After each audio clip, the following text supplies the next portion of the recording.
We acknowledge the original owners of the land on which we podcast, whose stories were told for thousands of years. Today, we are recording in Meanjin. We pay our respects to elders past and present who may be listening. Sovereignty was never ceded. A quick note before we get started that there may be some swearing in today's podcast. If you don't like swearing or usually listen with children in the car, you have been warned. This episode of What in the NDIS Now is brought to you by Astalty. Astalty is the software solution for NDIS professionals built by NDIS professionals. Astalty is my go-to software, and Astalty is trusted and loved by hundreds of other NDIS providers. I love how easy it is to use and how it keeps all my participant information, notes, and invoicing all in one place, available to me anytime from any device. Sign up now for your 14-day free trial. Head to astalty.com.au to sign up now. See for yourself how much easier managing all your NDIS business needs are by using Astalty. Thanks again to Astalty for sponsoring today's episode.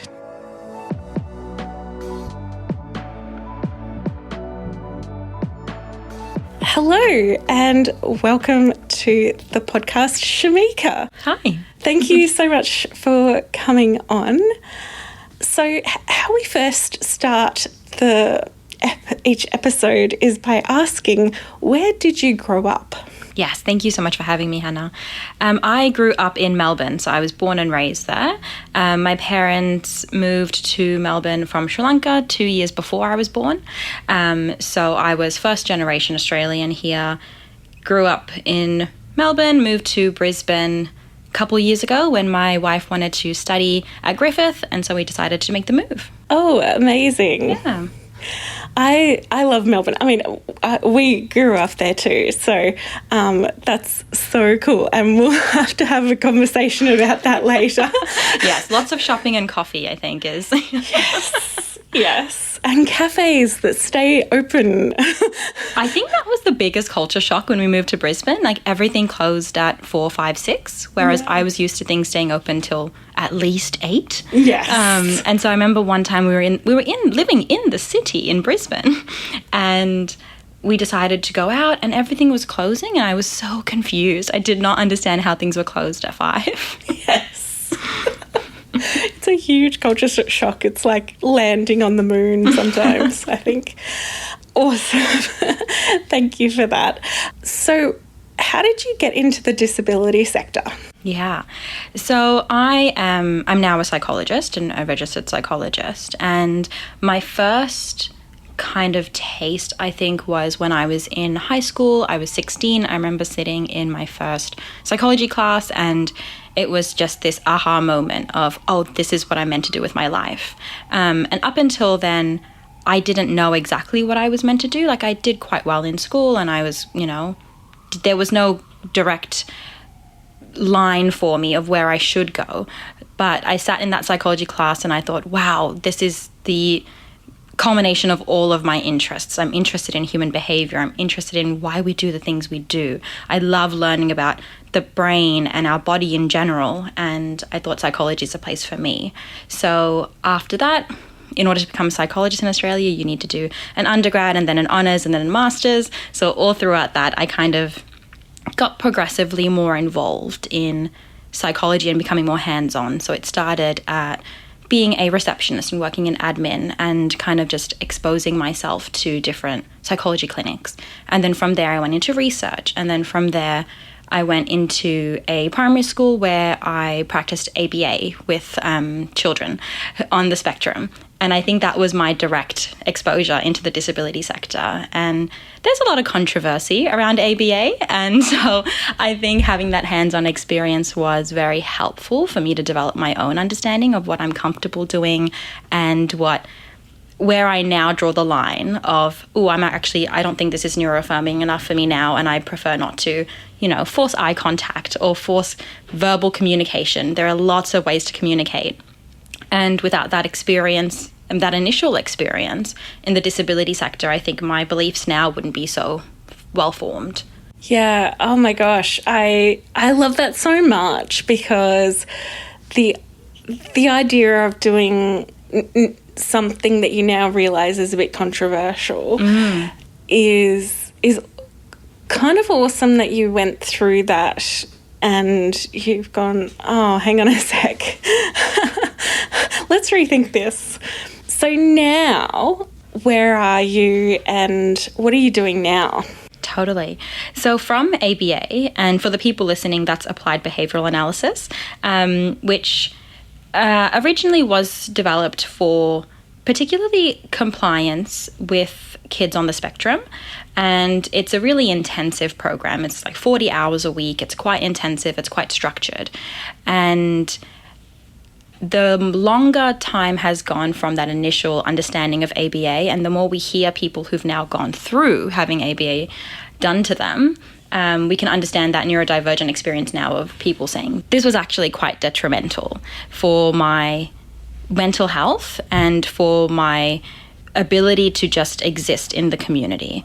And now that we have that understanding, a lot of people are steering away from strict ABA, which I think is wonderful. So I started off there, then I went into positive behavior support, which is kind of uses the principles of ABA, but in a more positive way. So we don't think about punishment strategies nearly as much, and we focus more on the reinforcement. So how can we reinforce or reward this person for doing the thing that they want to achieve, or that the skill we would like to teach.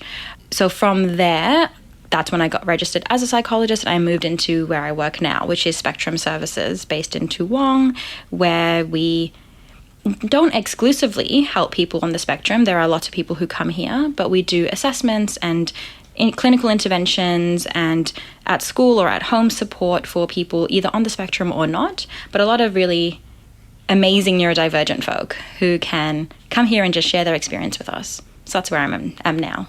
Awesome. And you have developed a group program for young people who are LGBTIQ+. Yeah, make sure we get all the letters. Yeah, sometimes even for us who are in the community, totally. You're like, no, which 1, 2, 3? This one, Yeah. So tell me a little bit about the group. Yes. So LGBTQIA plus communities and teenagers are two of my very, interest areas. As a queer person, and particularly a queer person who is also a person of colour, I don't see a lot of representation for me. And particularly as a teen growing up, there was no one who was in media who was brown, let alone Sri Lankan, let alone other gay characters. And Hannah and I have spoken about this before, where the only person I had was Kurt Hummel from Glee. And he is a very small representation of what this community can be. And I think a lot of people just assume that you're either gay and you're this flamboyant gay man, or you're this really butch lesbian, and there's nothing in between. Whereas now we know there's so many other letters, and everyone deserves representation and the place to feel home and comfortable. And so for me, as a teen, exploring my identity and not having a safe place to explore that with people who either knew more than I did about the community, or were just willing to listen. I didn't have that growing up. And so that's an area where I'm really interested to form relationships between other teenagers so that they can have that community and they can have that mutual understanding of each other's experiences that I didn't have growing up. So we have started, this queen. We have started this queer teen group, and hopefully the idea is that teenagers who are either on the spectrum or not on the spectrum, neurodivergent or not, can have a place where they can come, make connections, and have conversation facilitated by another person who is queer, a queer adult psychologist in the room, and can just get to know each other, get to know themselves, develop some social skills along the way of how to explore your identity better or how to have conversations with other people. I think particularly when you're in the community, when you're in the queer community, I should say, there's this idea that you need to know yourself so well so that you can explain it to other people. And if they have questions, you need to know the answer. And so it doesn't leave a lot of space for us to question, well, actually, I don't think I know fully yet who I am, and I'm still figuring it out.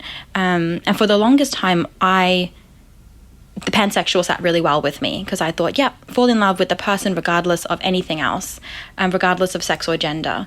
And it took a decade or so for me to go, actually, I think lesbian fits better here. And without that space for me to explore that, I would have given people the wrong answer, and I would have had fights with people about things that I wasn't even fully developed in my thoughts yet about. So I think having that safe place where you can just explore and not have this expectation that you have the answer already, I think is a really important place for not just adults, but teens and everyone, actually. I love this so much, and from where it comes from as well, from you growing up and not having that representation and that community around you. It is really hard, and I think I particularly notice that with my kids the most, and it is so hard to explain to someone else who you are and how you feel, and that can be a moving target. you know, no matter what bit of queer you are, you can one day be so sure that you're lesbian and that's that, and then as you go along you go, oh no, maybe there's more to this or less to this, or you know, because then some people really do narrow it way down, and there's different ways people feel even within different sub-genres sort of thing, and that doesn't have to be a fixed point. You can kind of go, the more you research and the more words you find sometimes help you, and you go, oh, actually I heard this word the other day that I hadn't heard before. And I think that's what's really useful when you get teens together, because different teens will be at different points and will go, oh, well, have you heard of being arrow ace, or you know, and the other one goes, oh, what now? You know, and then they can explain it to each other, and then they go, oh my goodness, that fits better. Yeah, definitely. And I think in part because of the representation we have in media now, and with all of the shows that we have that have queer characters, or just and it's not highlighting their queerness, but they're just queer and they're a character. We have more language and we have more research going into things. And so exactly, even terms that like I didn't even know growing up, like demigirl or aromantic, or even things like just simple things like asexual, like that wasn't defined for me growing up. And so it's wonderful to have conversations with people who know more than you or know less than you, and you can all just explore your identity together. And I think in society we do have this need for categorization and binariness that just doesn't have to exist, but it exists because it's easier for our brain to understand binariness if we can go, this thing is black and this thing is white, great, but we're not considering all the shades of grey in the middle, and that's hard for brains to comprehend. But we live in a world where we just have to accept that there's greyness. And I think a lot of people do get stuck in that black and whiteness of, well, we can talk about this in terms of sex or gender or anything really, but if as a survival instinct, we need to know this thing is safe, this thing is not safe. But we're no longer talking about lions on the street. We're no longer talking about this animal that could kill me when I'm walking down the street. We're talking about all of these shades of grey that aren't necessarily dangerous, but they're just foreign to us. So if we can have communities that we're able to talk about all of the different ways that this thing isn't unknown to me, but this thing is okay, I think that would be really helpful for society in general. Absolutely. There's another component to this that I think is really helpful about you in particular hosting a group like this, because you are a queer woman of colour, and that, like you said earlier, that there's just not that representation. So how do you feel now as an adult, as being the queer woman of colour? Do you feel different about that now? I think that there are so many ways I can answer that question. I think that the way that I grew up and my culture didn't necessarily leave a lot of space for personal identity and searching for that, particularly growing up from parents who migrated to Australia from a developing country that didn't have the opportunities that we have here in terms of education or healthcare.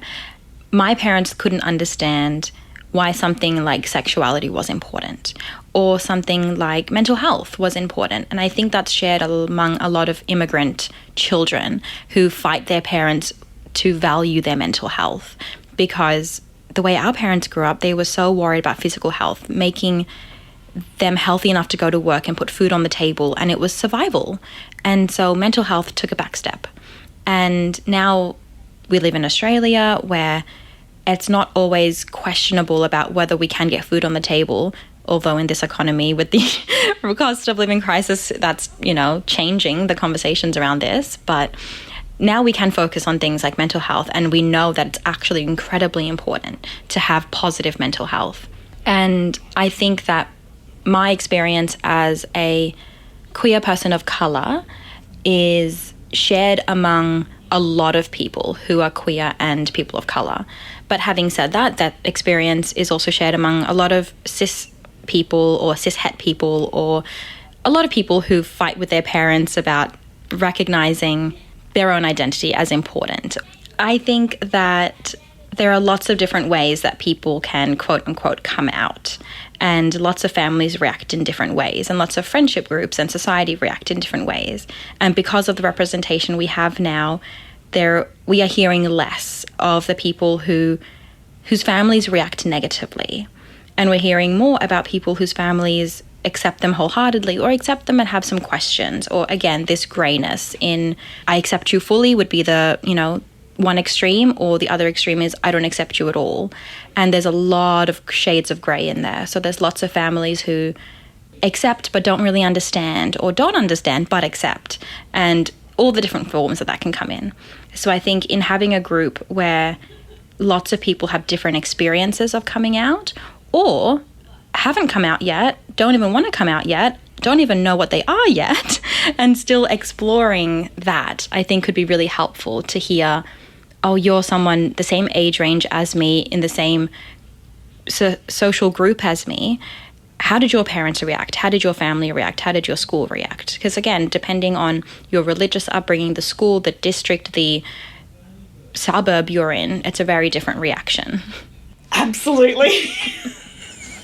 Absolutely. Particularly with schools, because I think this is something that people wider don't really understand about the queer community, is that there's not just one coming out. You kind of almost come out constantly. Yes. Almost every day with every new person you meet. Mm-hmm. Because it'll come up at some point. And with schools, if you're still in school, it can be really, really hard, because even in 2024, there are schools that do so badly at navigating queerness that it's shocking and really detrimental to people's mental health. Do you find that there is then some overlap with being queer and mental illness? Yes and no. I don't think that being queer, and I know this isn't how you meant the question, but just for people listening, I want to clarify. Thank you.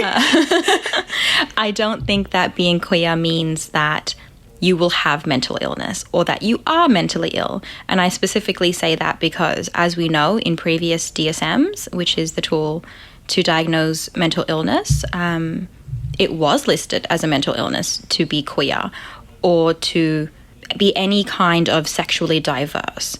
And we know now that is bullshit. We know that's not real.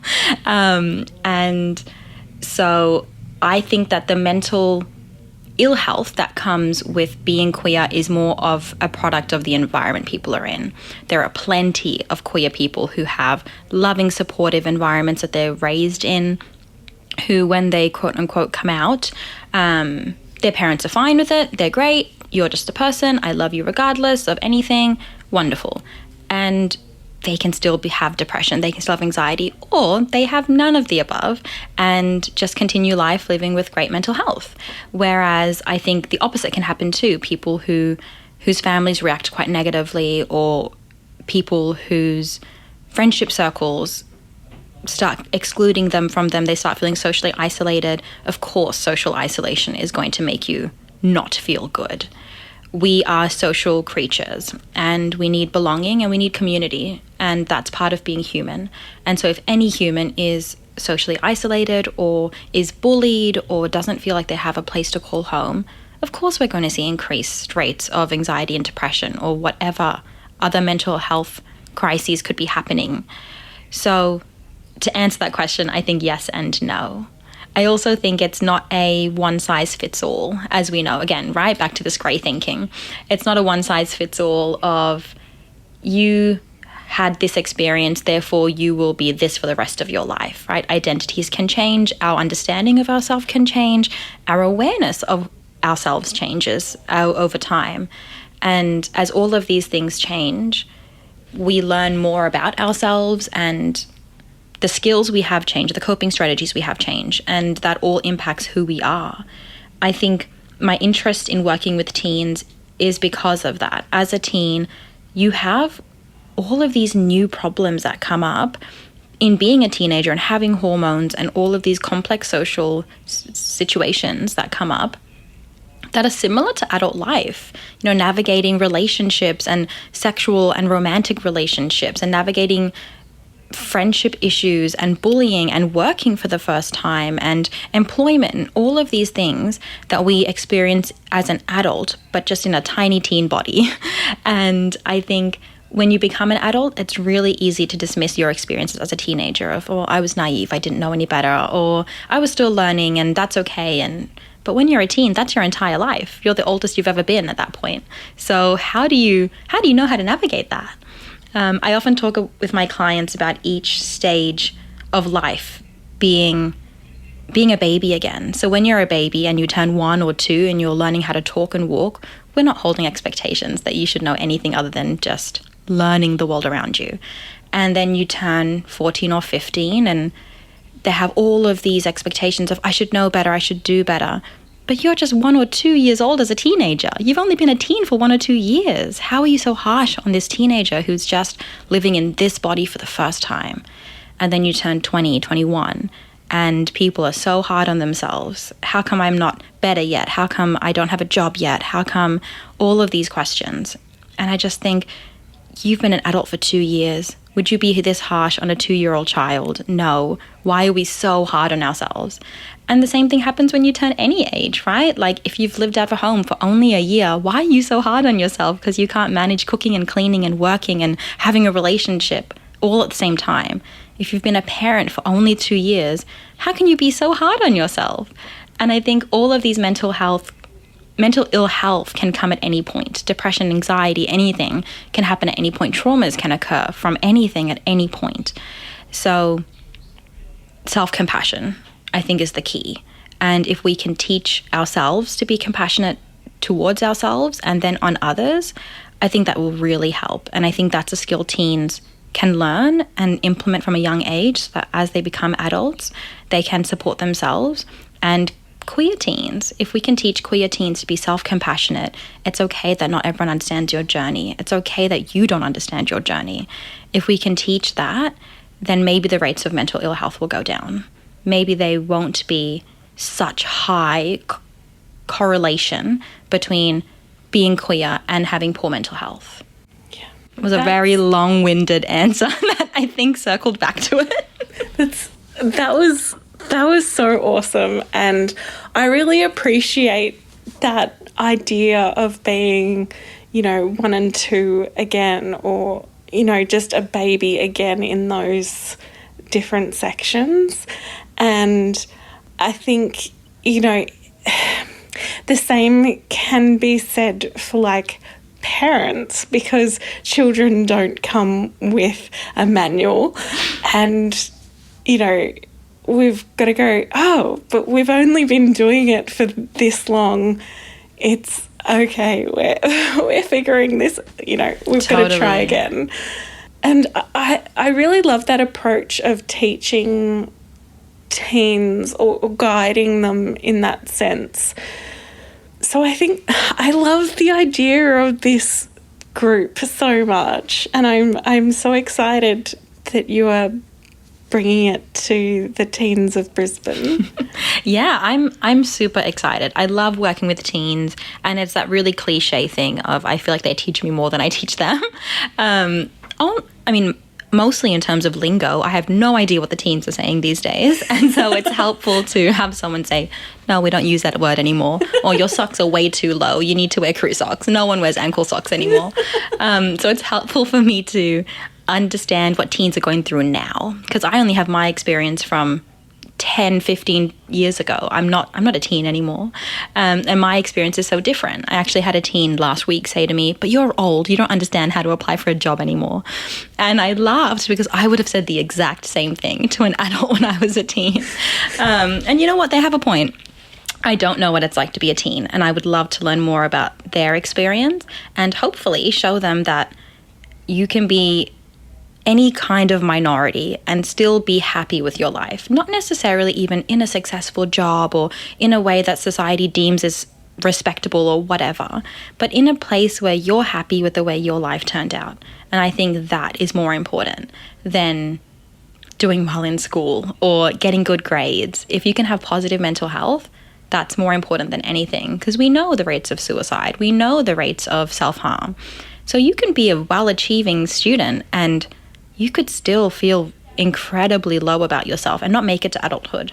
So maybe that's where our priority needs to be, mental health rather than grades in school and teens achieving well. Absolutely. Absolutely. One of the things I think is really tricky about being a teen, a bit like you've touched on a few times, is that difficulty with building healthy relationships. And yes, this is about, romantic ones, but also with friends. And I think having a group where you can talk honestly and openly about what's going on for you and start to learn those red flags is really, really important. So where do you begin with talking about relationships? I think that's a really good question. I think it's impossible to talk about relationships without talking about context. And I think that's a really important place to start, because the environment and the context is really important. And if we think about the society we live in today, where cancel culture and red flags and this is toxic and just cut them off is so prevalent, and for good reason. I think for far too long people have put up with behaviors they shouldn't have, and particularly I'm talking about minority groups, so queer people or feminine presenting people or women or whoever we want to say is the minority group here. Trans people, non-binary people, we've put up with far too much for far too long. And some of that is teachings that have been passed down from our parents, and some of that is teachings that we see in media and from other people. I think as a teen, we're navigating all of these things from the start. We don't have a rule book. And you've mentioned before too that children don't come with a rule book for parents, and kids don't come with a rule book for themselves, right? They're understanding themselves for the first time as well. And so having a safe place or safe people to talk to about, well, this person said this thing and it made me feel uncomfortable. Should I even be uncomfortable? Is this an okay way to feel? Or this person said this thing and I'm interested, but I don't know why I'm interested and I'm a bit confused and I just need someone to talk it out with. And I think particularly when that story comes up between a queer relationship or queer people, suddenly queerness is the most important factor there, not this is a relationship between teens, or this is a relationship where this teen is trying to navigate a social situation. And queerness isn't even a factor here. It's mostly about age, power, control, respect, all of these other things. So I think sometimes queerness can cloud a otherwise really straightforward answer for parents. And so I have had parents come to me and say, oh, well, my teen's going through this thing and they have a same-sex partner. And this thing is not okay. This social situation is not okay because of this. And I think, would you have said this if your child was with an opposite sex partner? Because you probably would be okay with them going on dates to movies and holding hands if they had an opposite sex partner. But now, because it's a same-sex relationship, you've imposed all of these rules that maybe you grew up with yourself, or the people around you have said this is what it should be. Don't let your teen out, they might get bullied. Or don't let your teen hold their same-sex partner's hand in public because I'll get bullied or whatever. And those are still experiences that happen to this day. Of course, you get looks and you get people saying things under their breath or commenting as they nudge you. Like, that still happens in shopping centers now. Like, I've seen it, I've experienced it. But the opposite happens a lot too, where people will say lovely things to you. So I think it's a really important thing to have a safe place for teens to just talk about, is this a red flag and how do I navigate that? Is this bad enough for me to not have a relationship with this person? Or is there a social skill here that I can work on? Can I work on negotiation? Can I work on perspective taking? Can I work on maybe understanding where they're coming from, that empathy, and also assert what I'm wanting at the same time? Can I work on boundary setting? So I think the culture that we live in now is very, this person did a wrong thing, cancelled, they're done, they're gone. We're no longer looking at Blake Lively or Anne Hathaway. They've done the wrong thing, which valid. I'm not defending anyone who has done wrong things. But I also think, is there a skill here that we can work on? Is there a way we can have conversations around maybe this person made a mistake? And I'm sure even in this podcast, I've made mistakes that I'm going to look back in 5 years or 10 years and say, oh God, why did I say that thing? And I've changed so much. And this is just the nature of having things recorded, that we can go back in time now and say, wow, this is what I thought when I was X years old in this period of time. If we can come back to it with that self-compassion of, I didn't know then what I know now, then we can move forward and just understand that was a period of time in our life. And I think sometimes, particularly parents, can struggle with that. Parents go, I want to impart my 30-year-old, 40-year-old wisdom on this 14-year-old, not knowing that this 14-year-old doesn't have capacity to hold on to this 40-year-old knowledge. They're trying to navigate this 14-year-old knowledge, and they've been a teenager for 1 year. They've been a teenager for 1 year, and they can't navigate that just yet. So I think a safe place for any person, but particularly teens, particularly minority teens, to explore what is healthy and what is safe and what is an okay behavior, particularly having role models. Growing up, I didn't know a single queer person, or a single out person, I should say, until I was about 18. And so up until then, everyone that I saw in real life did not tell me they were queer, did not come out in any capacity. There were some people who I assumed because they kind of acted like me. And so I thought, ooh, maybe this person is also queer. And like we've talked about, then in media, I saw Ellen DeGeneres and Kurt Hummel from Glee. Like, they were the only two people I knew. And I don't look like either of those people.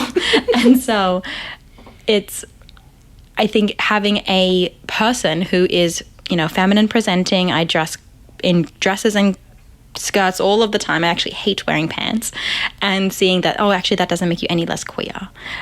Or even if you're bi and you're in an opposite sex relationship, that does not make you any less queer. And these are things that teens are starting to understand, but I actually think we can learn from them, because they're much better at saying, you can be bi and still be a woman with a man, or you can be non-binary and still use she, her pronouns, or you don't have to be, trans and have all of the surgeries. You can do whatever and be whoever. And that's a thing that I think adults should learn from teens. It goes both ways, right? Like this idea that I'm here to impart wisdom or facilitate conversations for them. I think it's the other way around. I think I would love to learn what their experience as a teenager is now, what their relationships look like now, because it's different to when I was a teen. And maybe I can impart some of my adult wisdom on them and they can impart some of their teenage wisdom on me. Yeah, I love that. So cool. What do you think the impact of the social media bans are going to be on young people? Because now they're not going to be able to talk to other young people on social media, to have that outlet of, what do you think about this? Does this sound safe? Does it not? Where they've usually found social media as a bit of a refuge. Now, of course, I know there's a lot of social media can be very detrimental. I'm not ignoring that, and I understand that is a part of it that can be very destructive. But I think that there is a part of social media for teens that is really important. What do you think the impact is going to be? That is a complex question. Crystal ball. I think that, again, this is one of those grey thinking things, isn't it? Because the absolutes would be social media is all bad and it needs to be banned and we can't have teens be on social media. And then the opposite side is, look at all of these social opportunities that we're depriving teens of if they don't have social media. And again, we live in a different day and age where teens are making more online friends than in real life friends. And again, that's different from previous generations. Growing up, I had MSN and MySpace, and that is not a thing anymore. No one is talking about that. Everyone is, and even kids younger than teens are making friends on Roblox and Minecraft and getting together, but also talking with people in various parts of the world. And there's this dichotomy of there's so much we can learn from and be involved with online and from social media, and we can make friends, and teens who do feel isolated in their real life can access other people who make them feel understood. We compare that to other people whose experiences on social media can be really detrimental to their mental health. We're comparing ourselves to other people. We have all of the filters and the photoshops and whatever, and even though logically and intellectually we understand that this picture that I'm seeing is not a real life picture, it looks really real. It looks very real. And so I think this is a conversation that could go into AI and how scary social media can be. And then now when we're AIing everything, what do we even know is a real person? How do we know if there's a real person on the end of this screen, let alone how old they are and who they are and if they're a safe person. So I think we should impose limits on social media. For every person, right? Like, it's not great to brain rot. I couch rot all of the time, and after hours and hours, it is not helpful for me. It's great to sit down there for an hour or two and, have a bit of a break from life, but it's not healthy to scroll for hours. So I think if we have an understanding and awareness of this amount is healthy for me, and I can still differentiate between real life and online life, and I can still make online friends, but with the knowledge that maybe this person isn't being completely honest with me, in the same way that maybe I'm not being completely honest with them. I think that those are the conversations we need to have that are more important than just a blanket absolute ban of anything. I hope that made sense. It really did. And I completely agree that there's definitely a greyness to it, and there's not a black and white. And that is in where the difficulty is. Because also then, like you said, if you hit 16 and all of a sudden you have access to all the social media in the world and you've never used it before, say, for example, you're a baby on the internet. Yes. And I think that is, again, another sort of complication to all of this idea of banning it up until people are 16.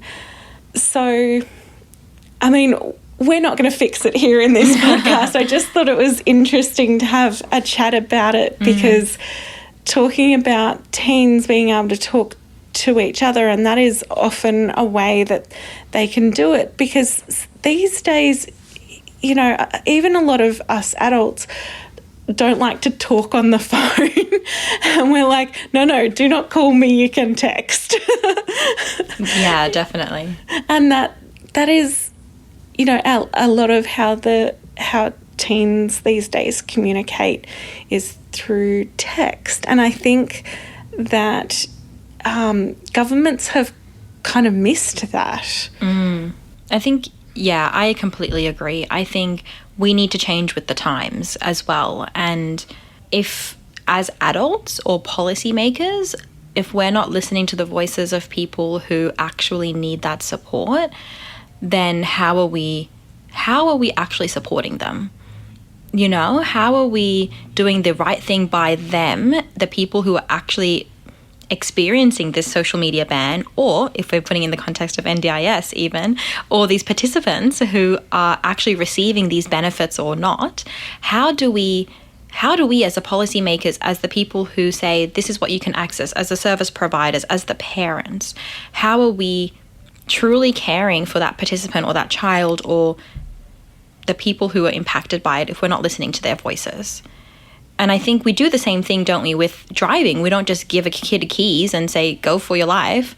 When they turn a certain age, we take them on practice runs. We teach them the road rules. We go through books and say, this is how long you should indicate for, and this is how you should go around a roundabout. Why are we not doing that with social media? Why aren't we doing that with emotional things and just physical things? Why aren't we talking about, hey, this is what it looks like when you go on a first date, and these are the kind of things that you might feel, and these are the kind of things that the other person might experience, and maybe you might have expectations of this, but they might have expectations of this, and let's talk about all of the scenarios that can come up here, just in the way we would teach a kid to drive. We would say, oh, someone might beep at you, but you don't have to move. You can stay if you don't feel safe. Or, oh, other people might cut you off, and it's okay to stay calm, but it's also okay to get frustrated at that. We don't teach kids how to navigate these social situations as well as we could. And I think the same can be said with, if we go back to NDIS, the same can be said with NDIS. We have these buckets of funding, and we say, here are the things you can do, here are the things you can access, but we don't actually teach people how to access those things. Exactly. So that goes very nicely into our final question of, in your ideal world, what would the future of the NDIS look like? I thought you'd like that segue.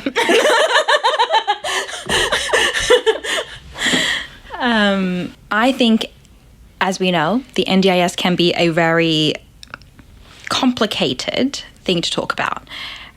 First and foremost, I think that it is a wonderful idea. It's great that we do have an insurance scheme in place where people can get support without having to pay out of pocket for it. And I know that's not the perfect picture. In an ideal world, right, people would be able to access supports without having to pay anything. And for some people, that's a reality. For some people on NDIS, they can access supports to an adequate degree without having to be immensely inconvenienced or have to pay out-of-pocket rates that they're not able to pay. So I think if we're going to talk about something, it's important to talk about gratitude and what it could look like in a negative sense as well. We know in other parts of the world, there are places that don't have schemes like NDIS, and lots of people have to pay thousands and thousands of dollars to access supports for themselves or their kids. And it's unreasonable and it's impossible. They just can't do it. So it is great that we have a scheme like this available. I think similar to what we were talking about earlier, I think more could be done to hear from participants or hear from communities that actually access this support. It's very easy for able-bodied and non-disabled people to say, this is what I think is best, and ignore the voices of the people actually accessing these supports. Similar to my experience with ABA, I went in and learned from people, this is what you should be doing. And it's only when I started listening to autistic voices that said, oh, we hated it. We hated being taught this way. This was really awful. Don't do this, don't do this. Then me, as the person implementing this service, I have to listen. That's my ethical obligation, to listen. And I think NDIS has to have an ethical obligation to listen. And it's not a one-size-fits-all. And they're trying very hard to not be a one-size-fits-all, but also simultaneously, and I understand it, they kind of need to be, because how do you possibly service a million people without being, to some degree, a one-size-fits-all? But I have had experience with participants who have, 8+ diagnosed conditions or disabilities, and they get this huge amount of funding. But because of the nature of those disabilities and diagnoses, they do not require that. They need support worker hours. Their core funding should be increased, but they don't need speech pathology. This person is non-speaking. They don't need psychology. This person can't access psychology. They don't need this amount of funding. They need it in a different place. And I've had people who have diagnoses with, for example, autism level 1, and they don't get funded, or if they do, they get very minimal funding. And these group of people, maybe they need more funding so that they can access employment and improve their social skills and access the community. But because they're speaking, because they did well in school, because they can go to university, they don't get that funding. So I think that it can't be a one-size-fits-all. I think in an ideal world, I would love to see, and again, I don't know how this is feasible, but you know what? This is an ideal world. Yeah. I don't need to think about the reality. In an ideal world, I think I would love to see more supports available for the carers and the family members of people with NDIS as well. Often, far too often, I see so many burnt out parents and so many caregivers that just can't do it anymore.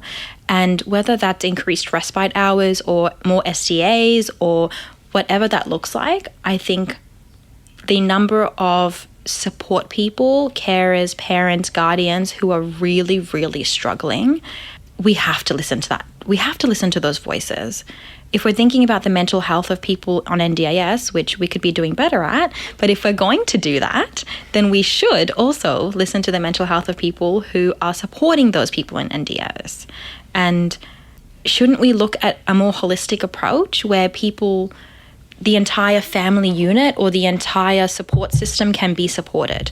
How do you pour from an empty cup, right? That whole principle can be used in this situation, I think, too. Yes. Yes, absolutely.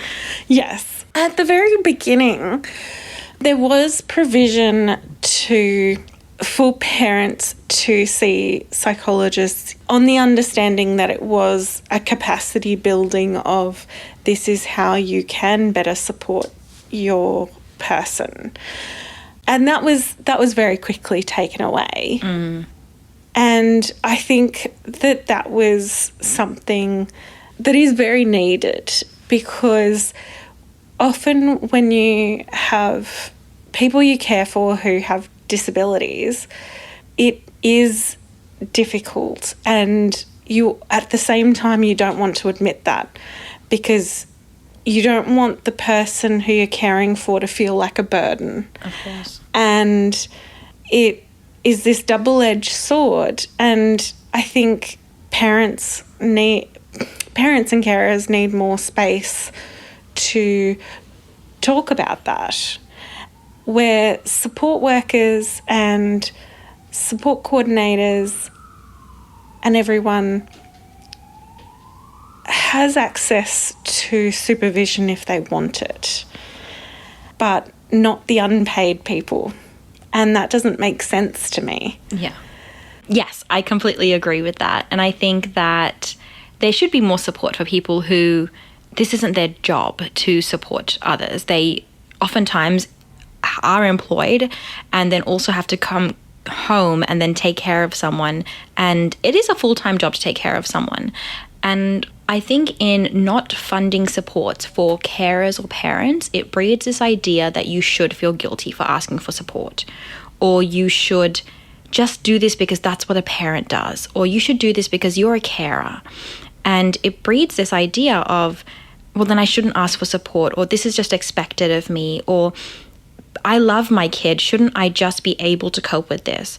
But again, right? You've been coping with this as a parent. You're 5 years old as a parent with this child. You're navigating this for the first time. And if we can come back to that self-compassion of everyone gets burnt out, everyone gets tired, that does not mean you don't love your kid. It means you love them so much, you are doing your absolute best for them to the detriment of your own mental health. So if we can, as a policy, as a government, fund support for carers, caregivers, and people and family members and people who are there to support another person, I think that that's us really demonstrating where our priorities are. Our priorities are in supporting the everyday person. Our priorities are in making sure that mental health for all people is equally important, not just the people on NDIS or not just the person quote unquote suffering, because I mean, we're all suffering if in that situation, in that equation. Well, thank you so much for coming on the podcast. This has been such a wonderful conversation. I am so excited for people to hear it. So tell us, how can people reach out to you if they want a young person to join your group? Thank you. And thank you so much for having me. It's been really, really fun and interesting. If they want to join this social group, they can definitely contact us. Google Spectrum Services. We're based in Toowong. They can send our wonderful admin team headed by Carrie. They can send Carrie an email or a call. Awesome. Well, thank you so much. Thank you, Hannah. I appreciate it. Bye. Thank you for listening. Please share with people you know. Until next time, as the Green Brothers say, don't forget to be awesome.